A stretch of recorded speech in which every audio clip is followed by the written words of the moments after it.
मुख्यमंत्री एकनाथ शिंदेंनी बोलावली शिवसेना आमदारांची बैठक। रात्री 8 वाजता सह्याद्री अतिथीगृहावर होणार बैठक। सर्व आमदार आणि मंत्र्यांना उपस्थित राहण्याच्या सूचना। उपमुख्यमंत्री अजित पवारांकडून आपल्या आमदारांसाठी स्नेहभोजनाचं आयोजन। देवगिरी या त्यांच्या निवासस्थानी होणार स्नेहभोजनाचा कार्यक्रम। अहमदनगरच्या राहुरीतील आंदोलनात शेकडो शेतकरी सहभागी। रस्त्यावर दूध ओतून नोंदवला निषेध।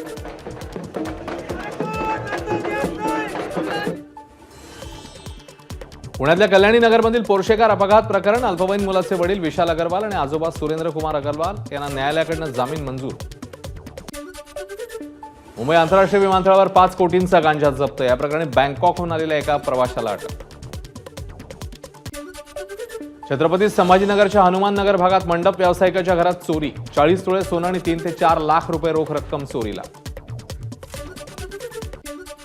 एबीपी माझाच्या बातमीचा इम्पॅक्ट। अमरावतीच्या वरुडमध्ये तलाठी कार्यालयात लाडकी बहीण योजनेच्या कागदपत्रांसाठी पैसे घेणाऱ्या तलाठ्यावर निलंबनाची कारवाई। गुन्हाही दाखल होणार, जिल्हाधिकाऱ्यांची माहिती। 300 युनिटपर्यंत वीज बिल माफ करावं तसंच महावितरणने केलेल्या वाढीव अनामत शुल्काच्या निषेधार्थ ठाकरे गटाचं आंदोलन। वाशी इथल्या महावितरण कार्यालयाबाहेर केलं आंदोलन। अंबानी परिवाराकडून सामूहिक विवाह सोहळ्याचं आयोजन। 50हून अधिक जोडपी सहभागी। सर्व जोडप्यांना सोन्याचे दागिने 1,01,000 रुपये आणि गृहोपयोगी साहित्य। एबीपी माझा, उघडा डोळे बघा नीट।